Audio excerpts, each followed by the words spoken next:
Que Deus, que Deus, que Deus. Como é bom servir a um Deus vivo. Como é bom servir a um Deus que faz. Você hoje faz parte da história dessa igreja.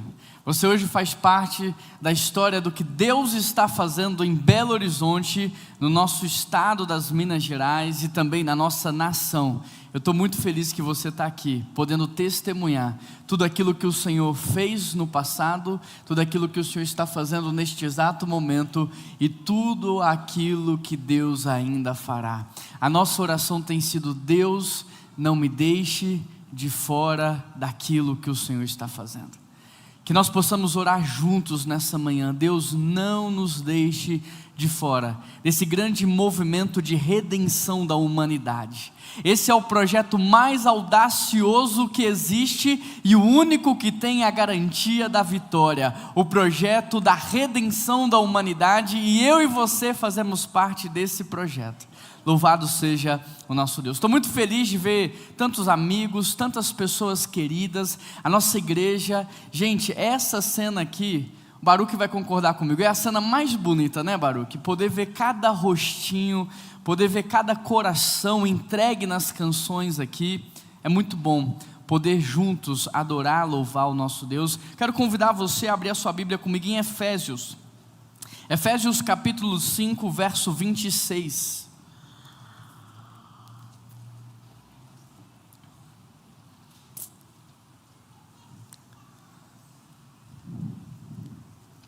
Efésios capítulo 5, verso 26. Quem achou diz achei. Quem não achou diz espera aí. Tá bom, vou esperar mais só um pouquinho. Efésios 5, 26, o texto também vai ser projetado na tela, mas é muito importante que você não perca o hábito de abrir a sua Bíblia, de destravar a sua Bíblia. Permaneça com ela aberta também ao longo de toda a mensagem, se possível faça anotações.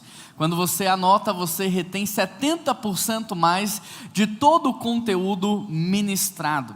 Antes de lermos esse texto, eu queria convidar você mais uma vez a fechar os seus olhos e a orar comigo, pedindo ao Senhor que fale ao seu coração. Pai, nós queremos agradecer ao Senhor pela Tua presença nesse lugar, porque a Tua presença é real. Obrigado, Deus, por ter escolhido este lugar como um lugar da reunião dos santos nessa manhã, Pai.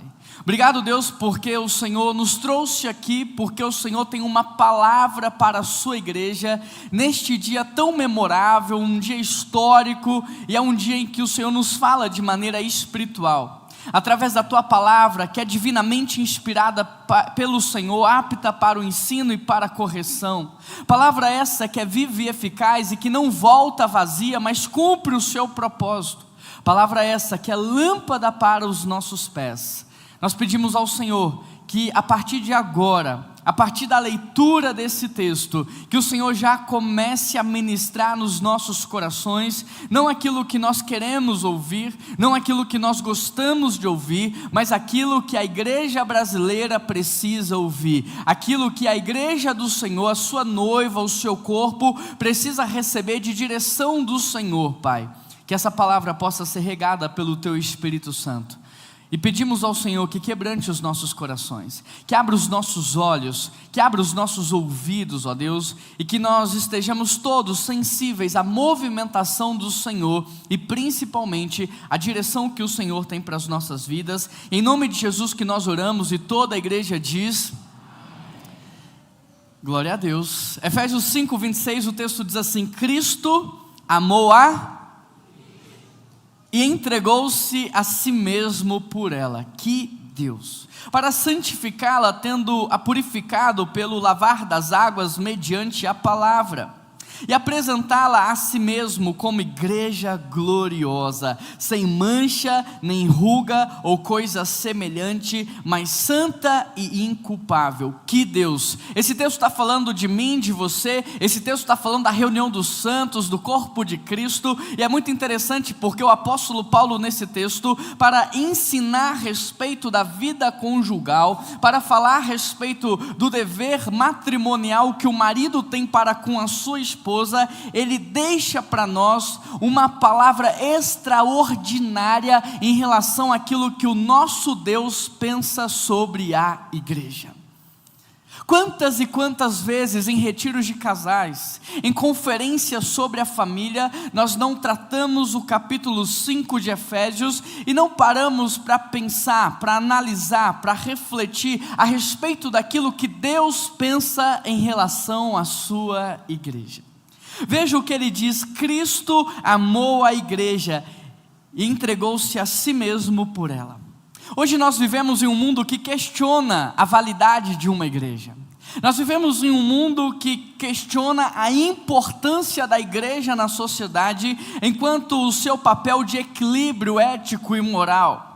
Nós vivemos em um mundo que desqualifica a igreja, que tem esvaziado da igreja o seu valor. Nós vivemos em um contexto onde as pessoas têm dito por aí que a igreja já não é mais importante, que a igreja já não é mais necessária na vida da cidade.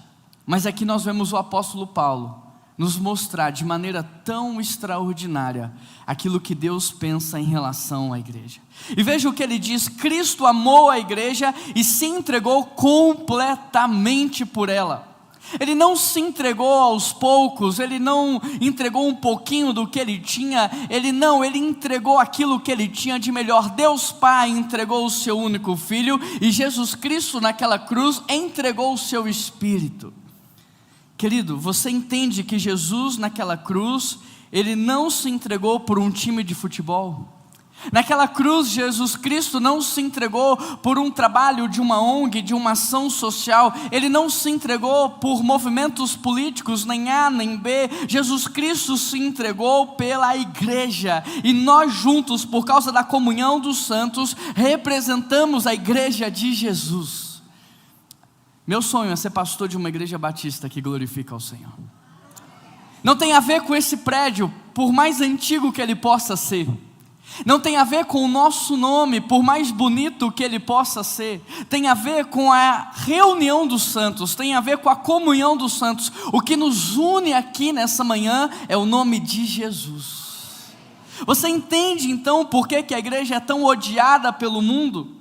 Você entende porque o diabo odeia tudo aquilo que Deus ama, e Deus ama a sua igreja de tal maneira que Ele não poupou o seu único Filho.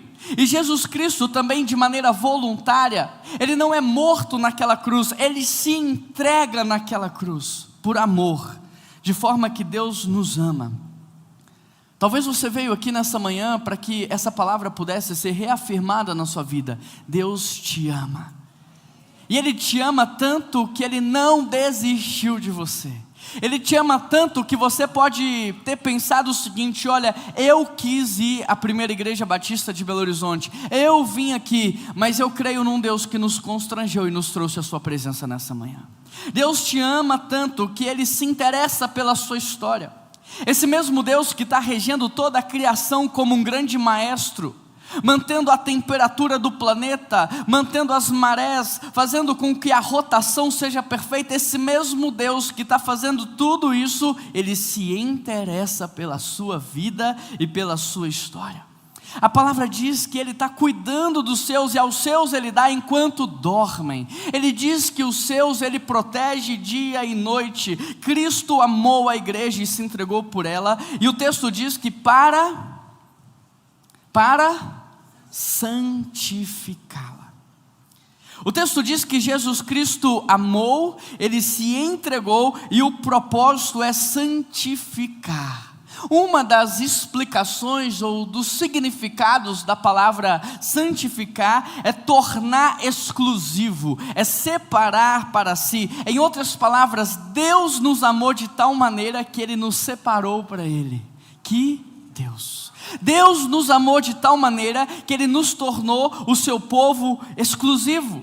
Por isso a Bíblia diz o quê? Não tenha outros deuses além de mim. Não faça para vocês outros ídolos, a imagem daquilo que vocês veem nos céus ou na terra. Por isso a Bíblia diz também o que? Ame ao Senhor de todo o teu coração, de toda a tua alma, com todo o teu entendimento. Por quê? Porque lá em 1 Pedro, capítulo 2, verso 9, está escrito assim: vocês são raça eleita. sacerdócio real, nação santa, povo exclusivo de Deus, para o quê? Anunciar as grandezas daquele que os chamou das trevas para a luz. Deus nos separa para Ele, Deus nos torna o seu povo exclusivo, para que nós possamos testemunhar a grandeza daquele que nos tirou do lamaçal do pecado, que nos tirou das trevas e nos colocou num reino de luz. Glória a Deus, igreja. Por isso ele diz assim: bata a porta e ela será aberta. Por isso ele diz: é o seu povo, é a sua família. Por isso ele diz: bata a porta e ela será aberta, porque tudo o que Deus está fazendo do início até hoje é uma família para si, uma noiva para o filho, uma morada para o Espírito Santo. Por isso ele diz: peçam em meu nome e vocês receberão. Por quê? Porque nós somos os seus filhos, a sua família, o povo que ele escolheu para si.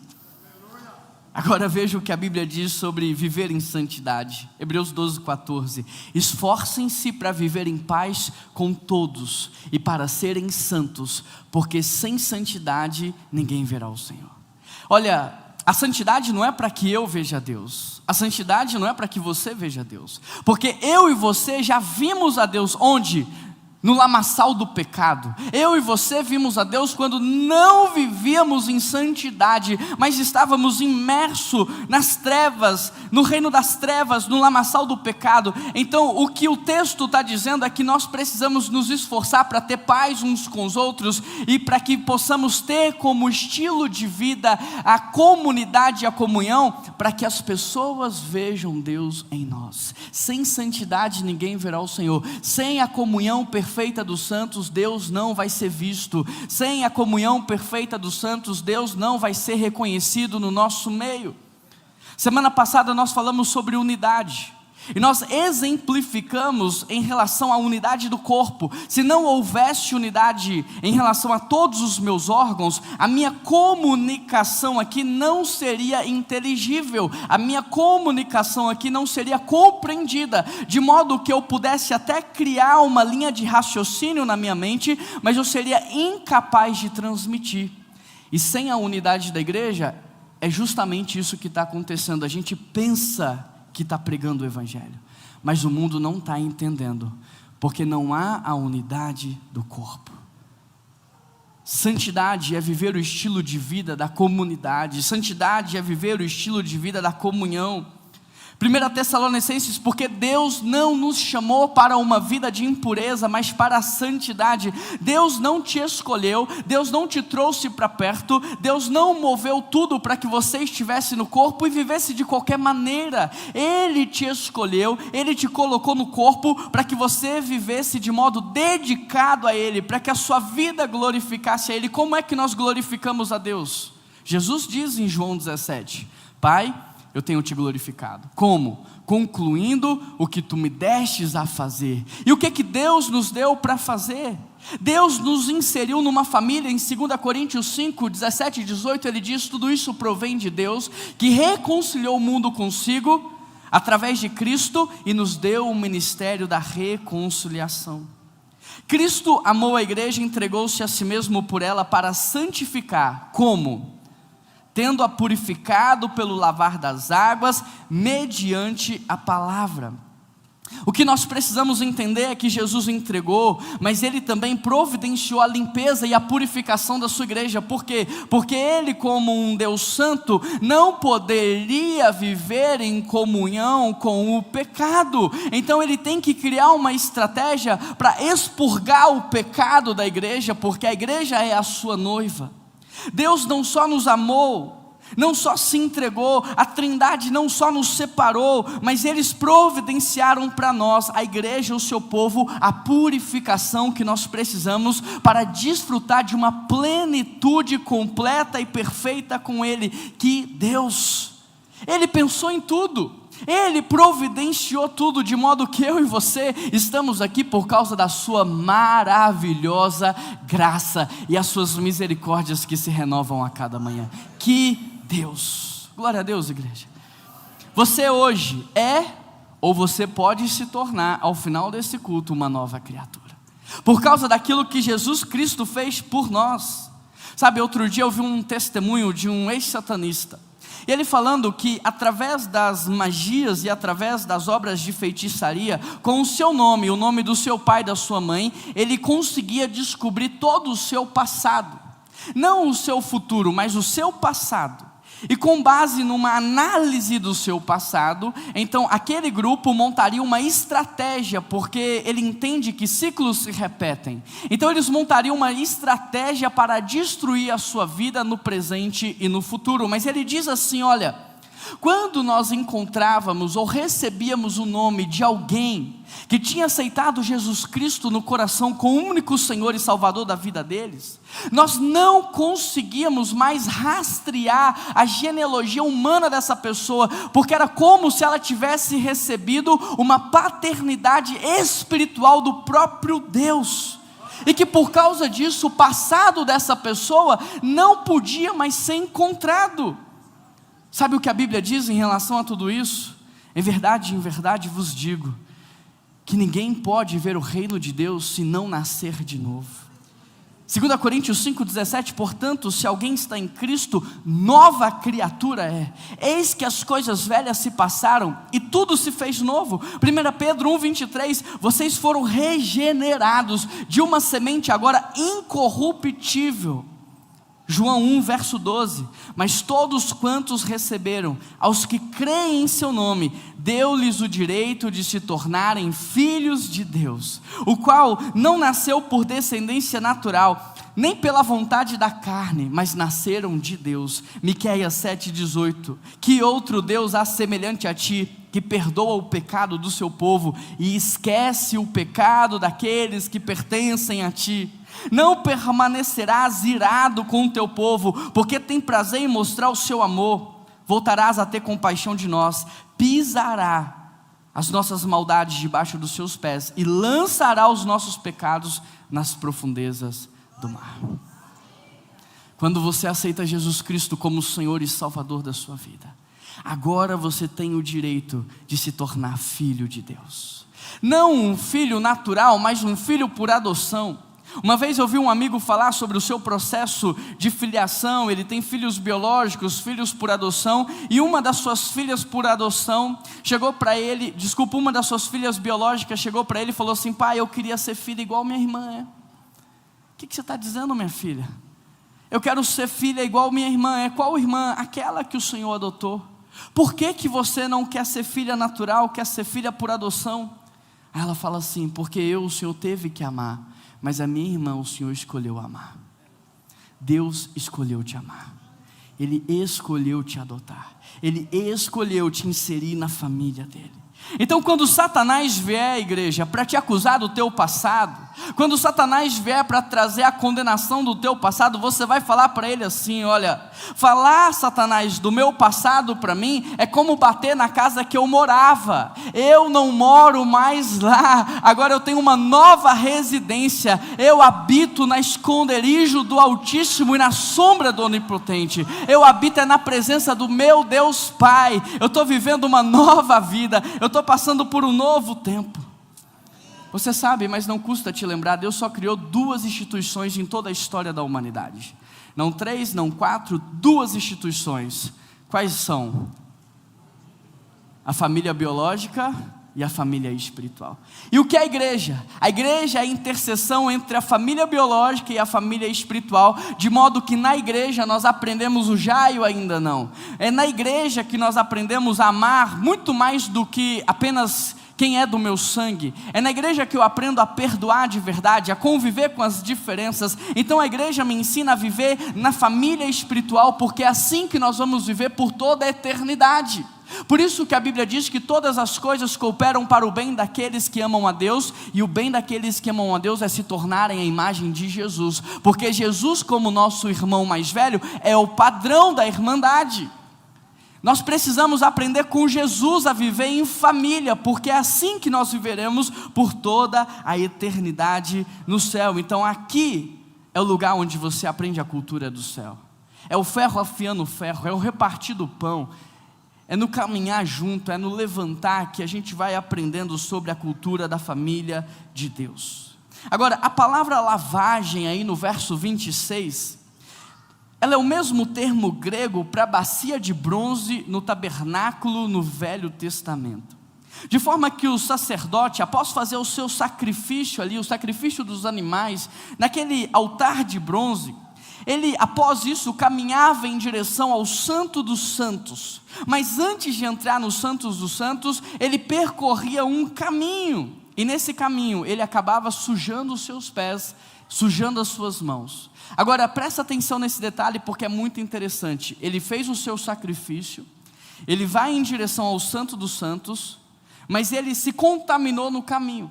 Interessante, porque ele não volta para se sacrificar pela contaminação do caminho, mas antes de entrar no santo lugar, ele lavava as suas mãos e ele lavava os seus pés, de modo que em João capítulo 13, Jesus vai nos explicar isso aqui. Porque olha o que Jesus vai fazer, ele pega uma bacia com água, e ele passa a lavar os pés dos discípulos, mas Pedro fala para ele: o meu pé você não vai lavar. Talvez Pedro tivesse algumas frieiras e tivesse com vergonha, mas Jesus fala para ele assim: Pedro, se você não deixar eu lavar os seus pés, você não tem parte comigo. Aí Pedro fala assim: não, então vamos fazer o seguinte, vamos dar um banho completo, porque tudo que eu mais quero é ter parte com o Senhor. Jesus então declara, dizendo: quem já se banhou, não necessita lavar de novo, senão as mãos e os pés. Ou seja, aqueles que aceitaram Jesus Cristo, Jesus já fez o sacrifício no altar de bronze. Então nós que aceitamos Jesus Cristo, fomos justificados no tribunal de Deus. Ele nos tornou justos, de modo que a salvação ela se tornou um ato na vida da gente, mas a partir da salvação nós iniciamos um processo de santificação que será consumado quando nós morrermos e recebermos dele um corpo glorificado. Mas até que isso seja uma verdade, nós precisamos continuamente lavar as nossas mãos e lavar os nossos pés. E como que isso se dá? Através da palavra de Deus, que é viva e eficaz, mais penetrante do que uma espada de 2 gumes, capaz de separar juntas e medula, espírito e alma. Essa palavra que não volta vazia, ela cumpre o seu propósito. Essa palavra que é lâmpada para os nossos pés. Por isso o apóstolo, ele diz lá em Romanos 12 o que? Transformai-vos pela renovação da vossa mente. E como é que a gente transforma a nossa mente? Através da palavra de Deus, de modo que padrão de pensamento modela comportamento, e comportamento gera habitação espiritual. Se você observar, quando você vai em Israel, no Muro das Lamentações, um judeu ele tem a caixinha da Torá presa na sua testa, e a caixinha da Torá também presa no seu braço. De modo que esse é o padrão que Deus estabeleceu. O padrão de pensamento modela comportamento, mas Satanás, como não cria, ele deturpa tudo o que Deus faz, de modo que em Apocalipse a Bíblia fala que a marca do final dos tempos, ou a marca de Satanás, seria colocado na fronte ou nas mãos. Uma cópia, uma imitação daquilo que Deus estabeleceu. Agora, qual era o propósito? Qual é o propósito de Deus nos santificar pelas águas e pelo lavar das palavras? Olha o que o texto diz: para apresentá-la a si mesmo como igreja gloriosa. Não é como uma igreja difamada, não é como uma igreja envolvida em escândalos humanos, não é como uma igreja envolvida na corrupção, não é como uma igreja que é julgada pelo mundo como inoperante, mas um dia nós seremos apresentados diante dos céus e da terra como igreja gloriosa. Uma vez que a igreja não era adequada para Cristo, uma vez que por causa da sua natureza pecaminosa haveria uma impossibilidade de comunhão, Deus decidiu torná-la santa pela graça. Deus decidiu torná-la incorruptível pela sua misericórdia. Deus decidiu, através desse processo de santificação, expurgar da igreja o pecado, de forma que a santidade perfeita e plena é absolutamente necessária para este encontro entre o noivo e a noiva. E se é necessário essa santidade perfeita, eu quero a sua atenção. Isso não é uma utopia. Glória a Deus. um dia seremos santos na plenitude como Ele é santo. Porque se é necessário, não é um conto, não é uma teoria, mas é um fato que vem sendo consumado dia após dia no nosso processo de santificação. Querido, entenda isso, Jesus não é o noivo que está aguardando a sua igreja, Ele é o noivo que está preparando a sua noiva. Jesus está nos preparando neste exato momento, através da pregação desta palavra, para este grande encontro, esse encontro triunfal entre o noivo e a noiva. E neste dia, todo o céu e toda a terra, todos os principados e potestades olharão para a igreja. Você já viu como é um casamento? Minha família quase toda casou nesse lugar. Eu também me casei nesse lugar quando eu tinha 19 anos. E creio, se Deus me der a graça, meus filhos também irão se casar na igreja de Jesus. Mas o que eu quero te dizer é que alguns anos atrás, quando eu tinha 19 anos, eu estava aqui, olhando para aquela porta de madeira que estava fechada. E quando a noiva entrou, toda a igreja se colocou de pé, toda a igreja focou na noiva. E todo mundo, quando olha para a noiva, faz uma análise da noiva. Um dia, todos os principados, todas as potestades, toda a criação haverá de olhar para a noiva. E eles olharão para a noiva a fim de analisar, de averiguar, a fim de fazer ali uma análise bem minuciosa. Mas deixa eu te preparar para isso. Você não precisa ter ansiedade alguma, porque ninguém encontrará um só defeito na noiva de Cristo. Nenhuma ruga, nenhuma mancha, porque é Ele, o noivo, que está fazendo questão de preparar a sua noiva para esse encontro. Aquele que começou a boa obra, querido, é fiel para terminá-la. O lar é aqui. O lar daquele amigo é aqui no coração de Deus. O lar do seu familiar é aqui no coração de Deus. Se Deus começou através da sua vida, Ele haverá de completar, porque Ele diz: crê no Senhor Jesus e será salvo tu e tua casa. Creia, tenha esperança, Ele haverá de completar a obra que Ele começou. E essa igreja que um dia foi difamada, que foi perseguida, que foi injustiçada, que foi mal falada, que foi julgada, será apresentada diante de toda a criação como a igreja gloriosa do Senhor. Aquela que vai participar com Ele do reinado sobre todas as coisas. E o texto diz que uma igreja gloriosa é uma igreja que não tem manchas. O que são manchas? Manchas são alterações na coloração da pele. E assim como uma mancha pode arruinar uma pele, ou mesmo, inclusive, uma roupa nova, o pecado também pode destruir a sua imagem. O pecado também pode destruir a sua reputação e o seu legado. Mancha é um sinal de desequilíbrio, de impureza. Assim como na pele, onde manchas podem surgir por uma mega produção de melanina, resposta a danos e inflamações decorrentes da vida, em nossa jornada espiritual, manchas representam áreas da vida que não foram tratadas, áreas da vida que não foram expostas ao poder de Jesus Cristo. Enquanto Saul desobedeceu a Deus e não destruiu completamente os amalequitas, essa desobediência trouxe uma mancha para a sua vida. Essa desobediência manchou o seu reinado de tal maneira que ele foi desqualificado como rei de Israel. No contexto bíblico, nós podemos ir além e olhar para Davi. Por causa daquilo que Davi fez, houve uma mancha na sua vida, de modo que ele ora no Salmo dizendo: lava-me com hisopo, e então eu voltarei a ser branco como a neve.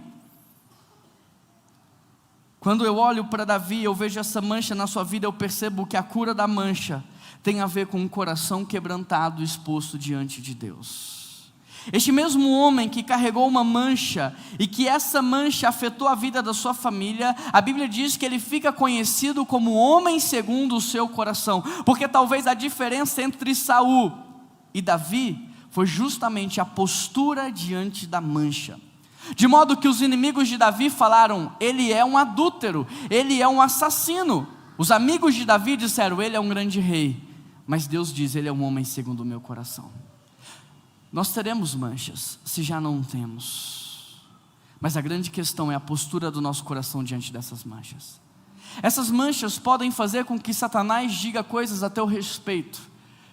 Essas manchas podem fazer com que Satanás conte uma história a teu respeito. Mas sabe o que eu aprendo na Bíblia? O que eu aprendo na palavra do Senhor é que não importa a história que os seus inimigos irão contar, não importa a história nem que os teus amigos irão contar, o que importa mesmo é a história que Deus vai contar ao nosso respeito. E Ele está dizendo, a história é a vitória da igreja sobre todas as coisas.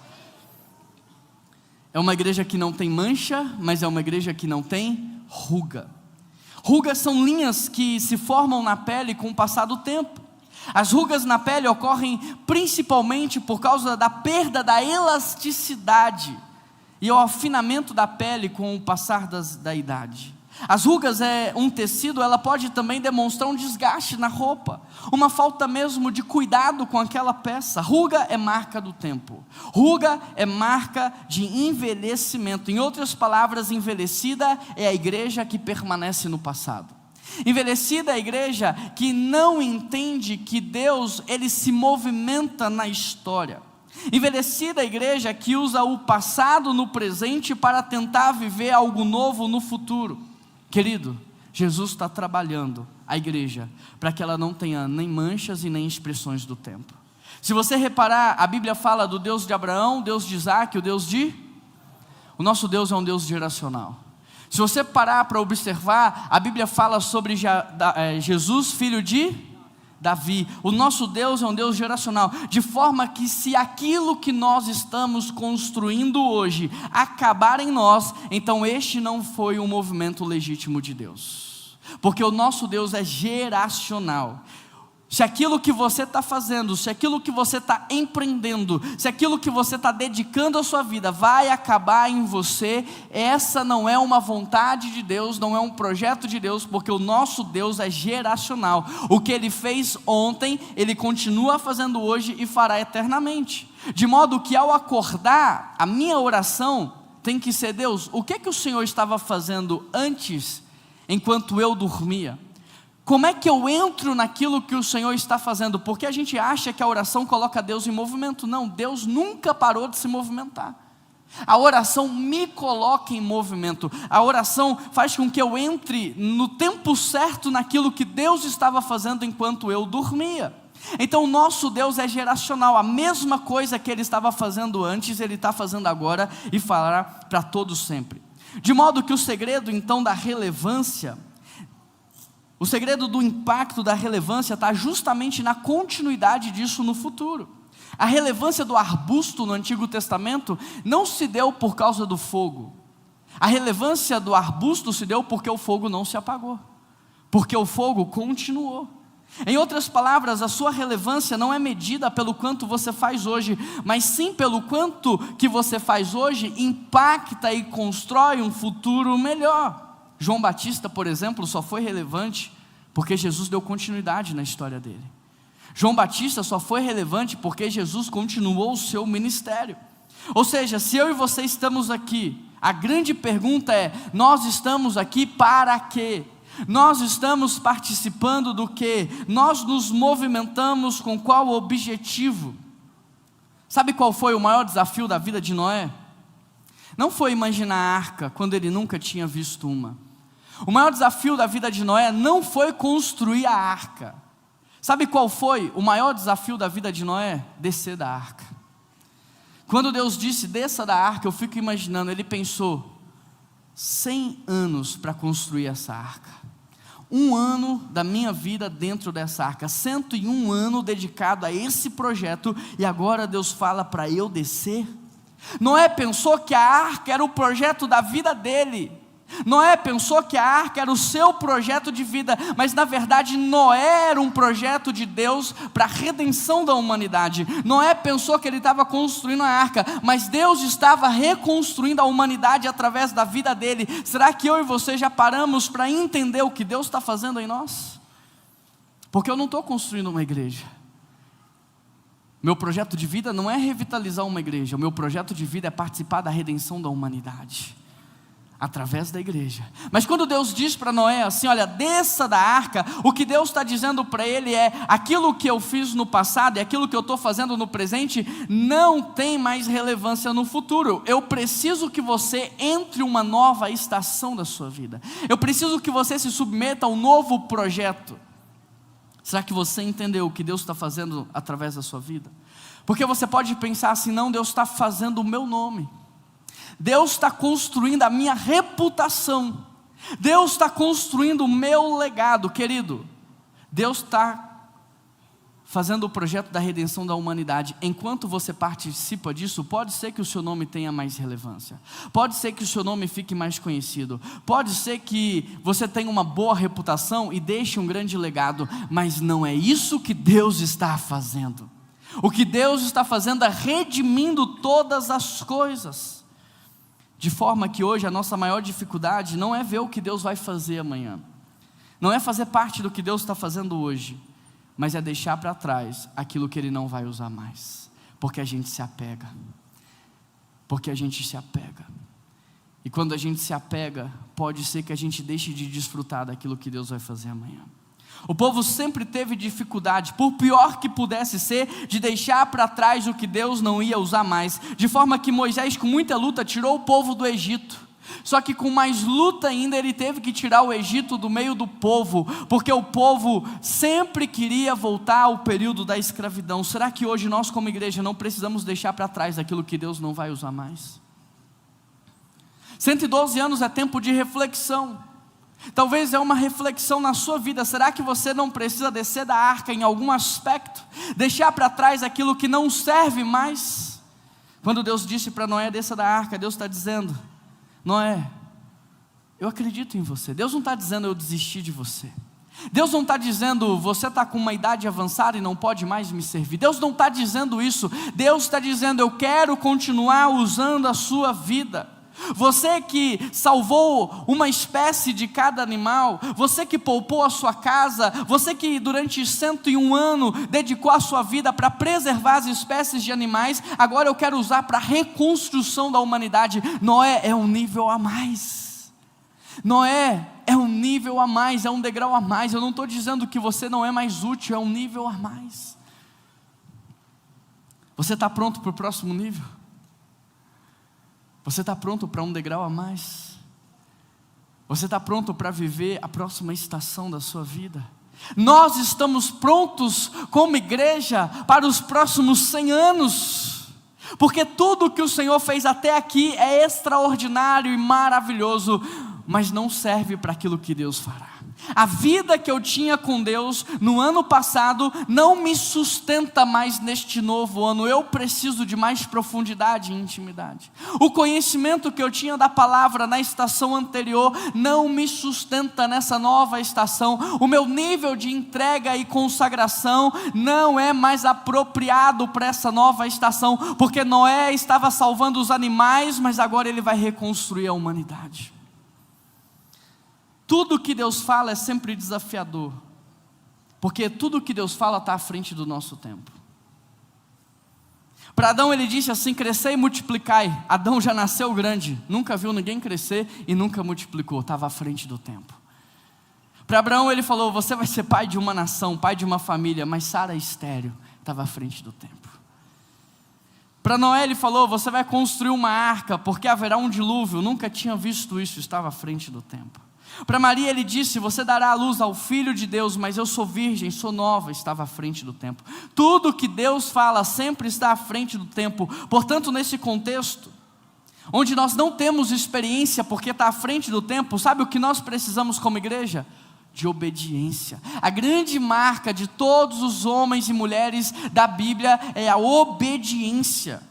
Abraão nunca tinha sido pai, Noé nunca tinha construído uma arca, Maria nunca tinha gerado ninguém, mas todos eles obedeceram a palavra do Senhor.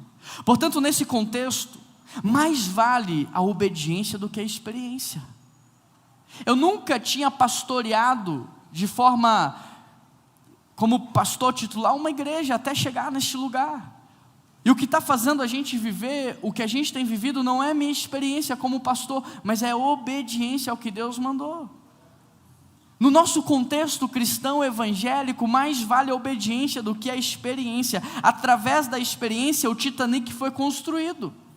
Mas através da obediência, a arca foi construída, o que se tornou um projeto mais relevante para a história da humanidade. Se o nosso Deus é o mesmo ontem, hoje e será eternamente. Se Jesus Cristo recebeu um corpo glorificado, então a sua igreja não pode ter marcas do tempo. A sua igreja não pode ser velha, não pode estar envelhecida. Agora, para pensar. A arquitetura da PIB, Art Deco. Quando você olha de fora, você já percebe que é uma igreja envelhecida. Quando você entra neste auditório, você se depara com um prédio tombado no município e no estado.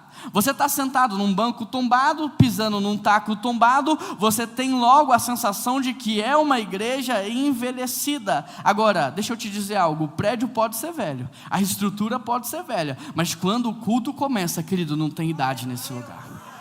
Quando o culto começa, não tem cansaço que impeça a gente de adorar. Não tem idade que impeça a gente de declarar: santo, santo, santo é o Senhor, santo, santo, santo é o nosso Deus, santo, santo, santo é Jesus Cristo, único e suficiente Salvador. Agora, eu conheço organizações que têm 5 anos de idade, já são velhas, mas nós estamos diante de uma que tem 112 e ainda continua jovem. Sabe por quê? Porque não tem a ver com a nossa estética, tem a ver com a nossa genética. Não tem a ver com a nossa estética, tem a ver com aquele que cuida de nós. Não tem a ver com quantos anos nós temos, tem a ver com quanto nós estamos vivos. E quer saber? O nosso prédio é velho mesmo. A nossa idade é avançada, a gente tem que assumir isso, não dá para brincar, dizer que temos 20 anos. A nossa estrutura está ultrapassada, tem bancos melhores do que esse, tem carpete que é mais confortável, mas deixa eu te dizer algo, nós estamos mais vivos do que nunca.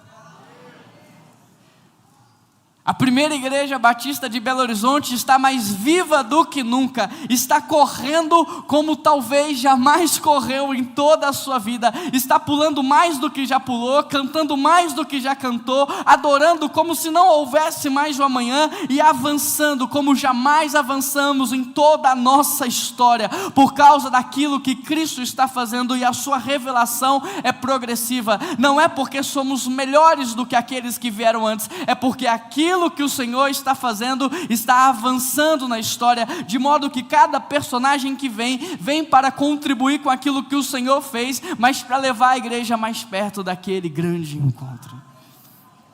Por isso ele termina dizendo que santa e inculpável é a igreja de Jesus. Não basta parecer novo, tem que ser novo. Não basta parecer limpo, tem que estar limpo. Não basta parecer que é bonito, tem que ser bonito. Uma igreja sem manchas, sem rugas e sem defeitos é uma igreja santa e inculpável, não porque ela é boa, mas porque ela nasceu de novo. Não porque ela passou por um projeto de restauração, como a nossa igreja está passando por um projeto de restauração, mas porque o Senhor Jesus Cristo está lavando ela pela sua palavra, porque ela foi justificada. O que Paulo está dizendo aqui é que uma igreja santa e inculpável é o testemunho mais poderoso que ela pode dar para o mundo. Mais do que qualquer coisa que ela possa dizer, mais do que qualquer movimento que ela possa se integrar, ser santa e inculpável é a maior mensagem que ela pode dar ao mundo. Porque ao ser santa e inculpável, ela mostra para o mundo aquilo que Deus pode fazer. Olha o que Deus fez comigo. Eu estava no lamaçal do pecado, eu estava no reino das trevas. Olha o que Deus fez comigo. Olha o que eu era, olha o que eu estou vivendo, olha o que Deus fez comigo. Essa é a mensagem mais poderosa da igreja. Não importa quem você é, não importa o que você está fazendo, não importa a vida que você está levando, o mesmo Deus que fez isso comigo e me tornou santa e inculpável, pode fazer também com você, ao colocar você no meio desse corpo. Eu quero terminar essa mensagem contando uma história para vocês. uma história hipotética de um corredor chamado Mateus. Ele não era só um grande corredor, ele era um campeão mundial. Mas além de ser um homem conhecido pelas suas inúmeras conquistas, além de ser um homem reconhecido pelos seus recordes, ele também era um homem reconhecido por ser de família. Sabe aquele homem que tem sucesso no mundo corporativo, mas tem mais sucesso ainda dentro de casa? Esse era Mateus. Mateus era um homem de família. E Mateus tinha um irmão pequeno, um irmão caçula. E enquanto Mateus saía para correr, esse irmão caçula ficava vendo na televisão o seu irmão ganhar todos os dias uma corrida nova. O seu irmão com troféus, medalhas, conquistas nas mãos. E esse menino foi crescendo e ouvindo as histórias do seu irmão, os desafios que ele passava, o tanto que ele tinha que se dedicar na alimentação, o quanto que ele tinha que viver uma vida disciplinada para que ele pudesse ter sucesso nas corridas. E aquele menino ficava ouvindo o seu irmão e pensando: um dia eu quero correr como ele corre, um dia eu quero viver a vida que ele tem vivido.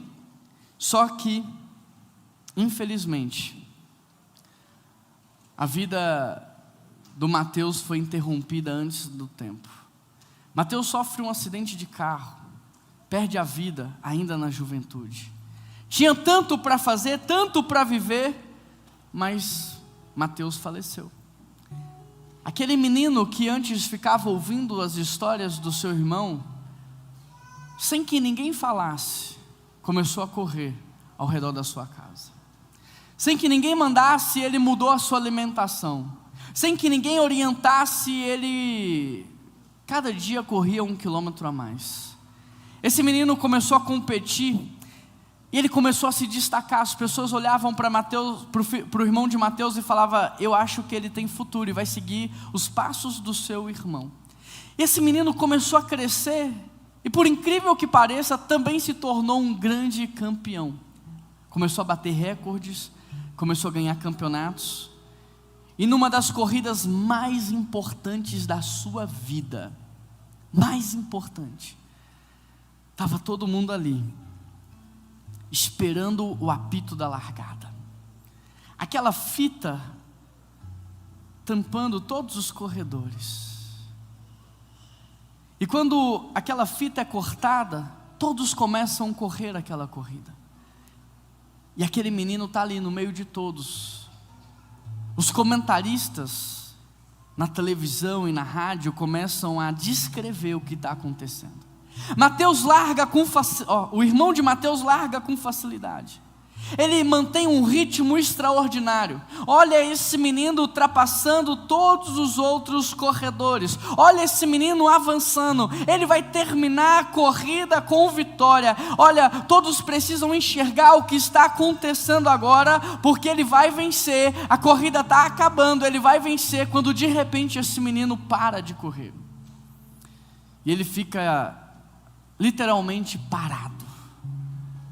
Os corredores começam a passar por ele. A coordenação daquela corrida fala: alguma coisa aconteceu com ele, eu acho que ele paralisou. Mandem a equipe médica socorrer aquele menino.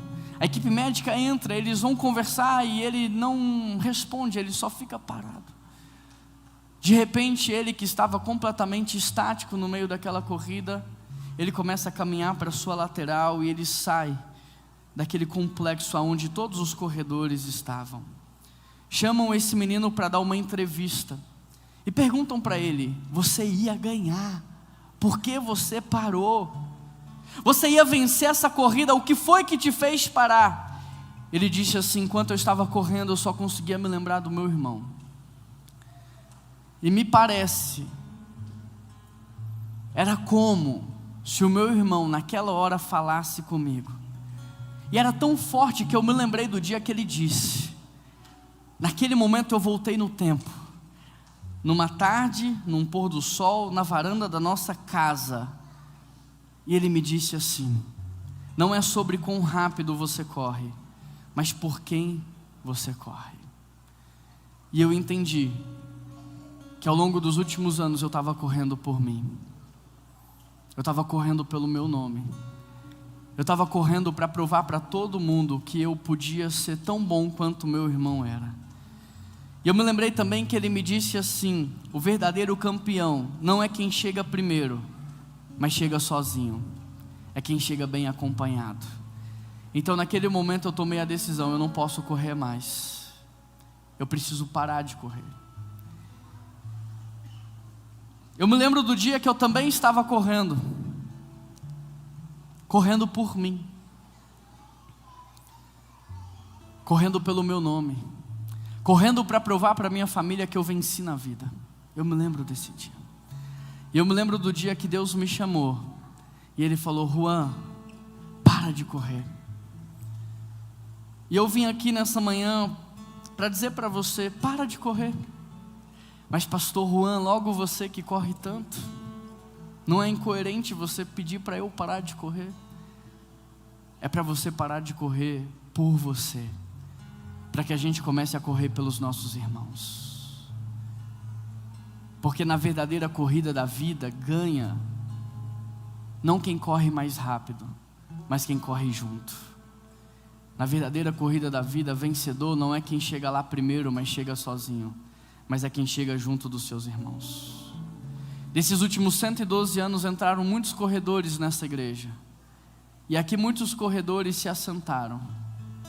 Mas nesses bancos aí em que vocês estão, muitas pessoas decidiram parar de correr para elas e começaram a correr pelos outros. Por causa disso, Ramon, a nossa convenção hoje tem 106 anos, por causa de um dia que alguém parou de correr para si nesse lugar e começou a correr pelos outros. Por causa disso, o pastor Roberto Macharetti, presidente da nossa rede batista de educação, 21 colégios em toda a nossa federação, por causa disso, nós temos hoje motivos para celebrar, porque um dia aqui dentro alguém parou de correr para si e começou a correr para os outros. Porque um dia alguém parou de correr para si nesse lugar. Nós tomamos posse aqui da primeira diretoria da Sociedade Bíblica do Brasil nesse lugar. Por causa dessa decisão de parar de correr para si, correr pelos seus irmãos, nós enviamos o primeiro ministro do STF cristão que saiu daqui, aonde você está. Hoje é um dia memorável. E ele pode ser mais especial e memorável ainda, se você tomar a decisão de parar de correr para si. Sabe por quê? Porque para você Jesus Cristo já correu e Ele já venceu. A gente não precisa mais tentar nos salvar, Ele já nos salvou. Ele já nos santificou e tem nos dado a santificação pelo lavar da sua palavra. Ele já nos garantiu todas as coisas que nós precisamos. Ele disse mais: a minha bondade e fidelidade te seguirão. Se você buscar o meu reino e a minha justiça, todas as demais coisas vos serão acrescentadas. Honra-me e eu te honrarei. Ele disse isso, sabe para quê? Para que você saísse daqui e começasse a correr pelos seus irmãos. Nesse aniversário de 112 anos, eu queria te pedir um presente. Não para essa igreja, mas um presente para o seu Deus, o autor e consumador da sua vida. Aquele que deu palavras de ordem para que você pudesse existir. Aquele que chama as coisas que não são como se já fosse. Aquele que nomeia o que não tem nome. Aquele que traz direção. A Ele eu queria que você desse um presente nessa manhã. E que você sacrificasse a sua corrida pessoal. Você não precisa mais provar nada para ninguém. Você já é filho, você não é mais órfão. Você não precisa mais provar nada para ninguém, você tem identidade, você tem propósito. Você pode sim agora viver pelos seus irmãos. E se você entendeu essa palavra e essa palavra falou com você, eu queria convidar você a fechar os seus olhos aí onde você está. E que em espírito de oração, você pudesse entregar a sua vida nas mãos de Deus.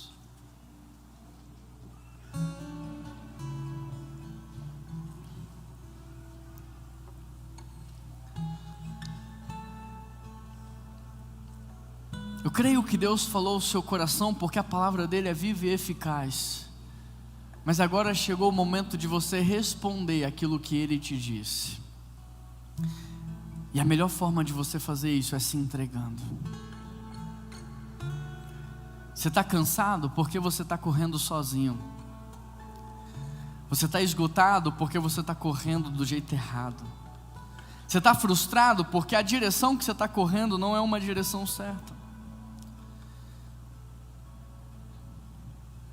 Deus te trouxe aqui para ajustar a sua rota, alinhar o seu coração, mexer com o seu olhar, para que você pudesse desfrutar de um novo tipo de vida, uma nova maneira de viver. Se você já aceitou Jesus Cristo como único Senhor e Salvador da sua vida, apenas oferte o seu futuro a Ele.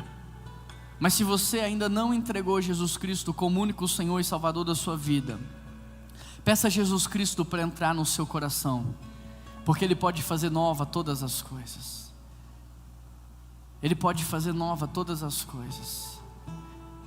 Deus, eu quero entregar nas Tuas mãos a nossa igreja, a primeira igreja batista de Belo Horizonte. Eu quero pedir ao Senhor, Pai, que possa fazer de nós um povo que corre pela cidade, um povo que corre pela nossa nação, um povo que corre pelos não alcançados, para compartilhar através da mensagem o amor que é unilateral e incondicional. Pai, nos usa, Senhor. Não nos deixe de fora daquilo que o Senhor está fazendo. Acrescente, Deus, a essa igreja os trabalhadores, porque os campos estão prontos para a colheita. E nós queremos, ó Deus, nos entregar ainda mais. Nós queremos viver o Teu Evangelho ainda mais. Nós queremos ter mais intimidade, mais comunhão com o Senhor. Por isso eu peço ao Senhor que a Tua graça e a Tua misericórdia se renovem sobre as nossas vidas, e que o Senhor aceite as nossas vidas como oferta a Ti. Nós sacrificamos, ó Deus, diante do Senhor, sonhos egoístas, sonhos individualistas, a vanglória do nosso nome. Nós sacrificamos diante do Senhor a estabilidade da carreira, a ganância pelo dinheiro, a idolatria pelos bens materiais. Tudo isso nós colocamos diante do Senhor, porque nós sabemos que não precisamos dessas coisas. Nós não precisamos do nosso nome, nós só precisamos do nome de Jesus. Nós só precisamos saber que nós somos filhos de Deus. Nós só precisamos saber que o Senhor já nos salvou, já nos redimiu, que o Senhor está nos santificando, e agora o Senhor tem nos levado, Deus, a viver o Evangelho de forma que nós possamos ser luz na vida daqueles que estão em trevas. Capacita o Teu povo com dons, talentos, habilidade, com responsabilidade, com influência, e que nenhum de nós faça mau uso de nada disso, mas que tudo isso seja usado para que nós juntos possamos alcançar os nossos irmãos. Queremos Te louvar pelos próximos 100 anos, porque o Deus que fez fará muito mais. Queremos Te agradecer pelos próximos anos, porque o Deus que fez fará muito mais. E obrigado, porque o Senhor não nos deixou de fora. Que privilégio é fazer parte do projeto da redenção da humanidade. Que privilégio é fazer parte da sua família espiritual, do seu corpo. Obrigado, Deus, pelos 112 anos da primeira igreja batista de BH. Em nome de Jesus que nós oramos, e toda a igreja diz: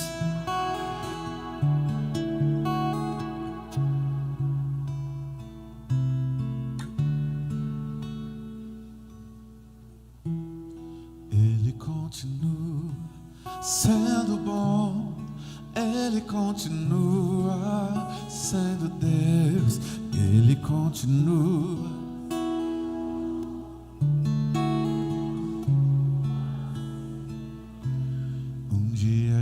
Aprende a confiar em um Deus que faz milagres, que ouve a nossa oração e que se faz presente aqui. Um dia a gente aprende a dar um passo só de cada vez, mas sem duvidar, mas sem duvidar, Ele continua.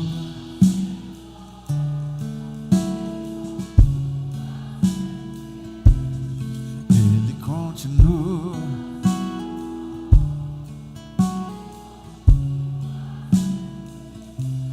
Então chega o dia de viver tudo que se aprendeu e a enxergar até o que não se pode ver. Chega o dia de entender, até ouvir o não de Deus. Mas sem duvidar, oh, oh, oh, mas sem duvidar, Ele continua.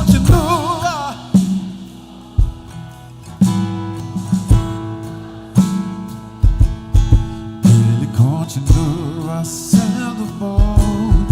Ele continua sendo Deus. Ele continua sendo bom. De geração em geração, Ele continua.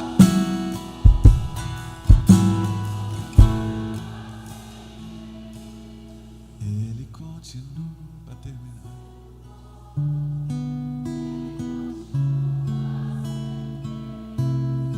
Ele continua. Ele continua sendo Deus. Fica de pé e aplauda o mais forte que você puder a Jesus Cristo, o nosso pastor. Pode ser mais forte, pode ser mais bonito, porque é para a honra e glória do nosso Deus.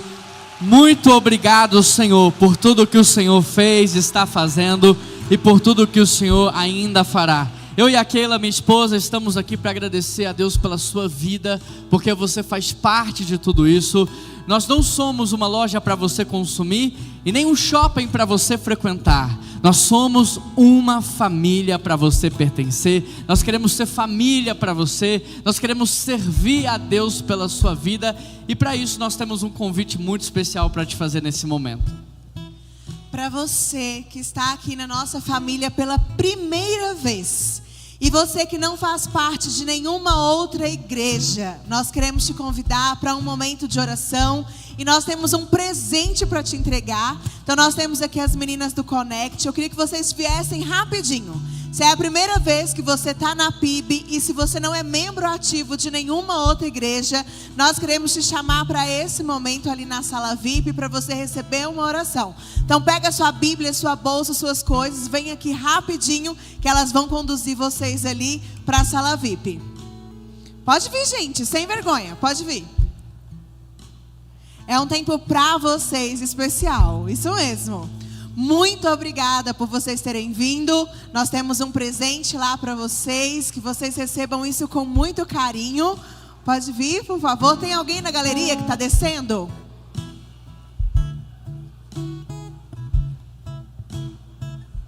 Pronto? Então agora nós queremos terminar orando. Você que ficou aqui da nossa igreja, estenda as suas mãos como se você fosse receber um presente. E nós vamos orar então agora por você. Querido Deus e eterno Pai, obrigado, Deus, porque esse momento aqui está encerrando, mas não o nosso culto ao Senhor. A missão está dada, que possamos sair daqui para glorificar ao Deus vivo, tendo concluído aquilo que Tu nos destes a fazer, que possamos viver como família, como corpo de Cristo, como comunidade dos santos, ó Pai, que possamos testemunhar através da nossa unidade o amor do Deus Pai para todo aquele que ainda não Te conhece. Eu peço ao Senhor, abençoe cada família aqui representada, cada pessoa que está aqui nessa manhã, que o Senhor derrame sobre a vida dela as bênçãos espirituais, o amor incondicional, a paz que excede todo entendimento, a alegria que é diferente e superior aos prazeres dessa vida, que possamos sair dessa manhã aqui transbordando, sabendo que o Senhor é Deus, e que possamos derramar na vida de todos aqueles que nos encontrarem este amor sobrenatural que um dia nos alcançou. Obrigado, Deus, pelos 112 anos dessa amada igreja, e obrigado por tudo que nós ainda iremos viver, porque Tu és fiel e maravilhoso. Em nome de Jesus que nós oramos, e toda a igreja diz: Que Deus abençoe vocês e que vocês possam viver os melhores anos da vida de vocês. Obrigado, Paulo César Baruch, meu amigo. Obrigado, William, Jude. Que Deus abençoe muito vocês. Nós amamos vocês e queremos viver isso muitas outras vezes mais. Deus abençoe sua vida. Um grande abraço e que você possa viver os melhores anos e os anos mais extraordinários de todos. Deus abençoe.